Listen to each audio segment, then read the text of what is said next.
반갑습니다. 논설위원 정재권입니다. 이 코너에서 처음 여러분께 인사드립니다. 최근 사회적 이슈로 떠오른 이마트의 노동 탄압 문제에 대해 말씀드릴까 합니다. 이마트는 우리에게 매우 친숙한 대형 마트입니다. 신세계그룹의 계열사로 2010년에 매출억 13조 원이 넘은 업계 1위의 대기업입니다. 전국에 점포가 147개나 있습니다. 그런데 이마트가 노조 설립을 막기 위해 노동자들을 감시하고 탄압한 사실이 드러나 큰 무리를 빚고 있습니다. 최근 민주당의 노웅래, 장하나 두 의원이 공개한 이마트의 내부 문건을 보면 이마트는 매우 치밀하고 광범위하게 직원들을 사찰해 온 것으로 드러납니다. 그 행태가 상상을 뛰어넘는 수준이어서 정보기관을 뺨칠 정도입니다. 대표적 사례를 몇 개만 들어보겠습니다. 먼저 이마트는 철저하게 직원들의 성향을 분류해 회사의 비협력적인 사원들을 집중 감시합니다.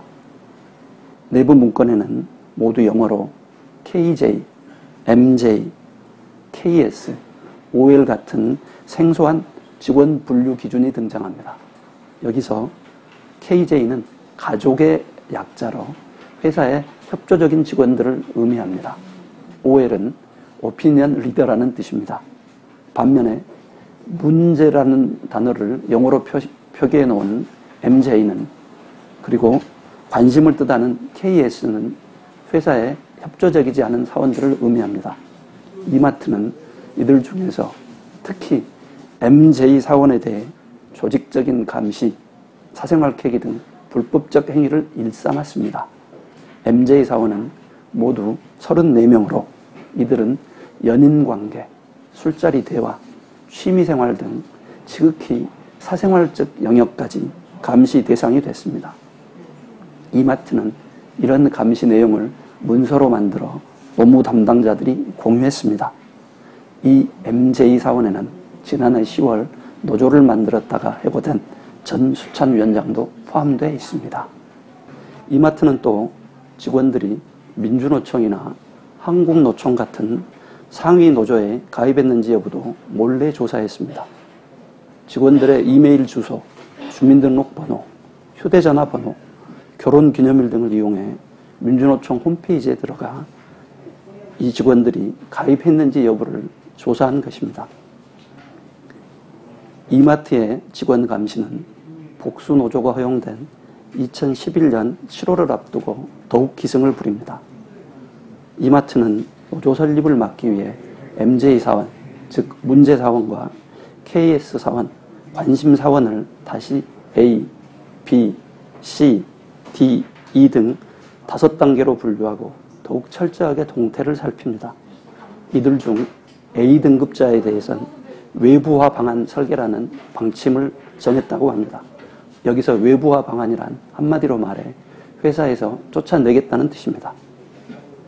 더욱 심각한 것은 이런 노조 저지 움직임이 이마트에만 국한되지 않았다는 사실입니다. 복수노조 허용 직전인 2011년 6월에 이마트뿐 아니라 신세계건설, 스타벅스 같은 그룹의 다른 계열사들도 그룹 지시에 따라 노조 설립, 저지, 모의 훈련 등을 한 것으로 드러났습니다. 이마트의 불법적 행위가 그룹이 정해놓은 매뉴얼을 그대로 실행한 것일 뿐이라는 지적이 나오는 이유가 여기에 있습니다. 노사관계가 이런 수준이니 노조 활동이 보장될 리 만무합니다. 이마트의 내부 문건에서 노무 담당자는 전수찬 위원장 등을 저희의 최대의 적이라고 규정합니다. 그리고 향후 이들이 세력을 결집하면 징계나 해직을 통해 문제를 해결한다고 밝히고 있습니다.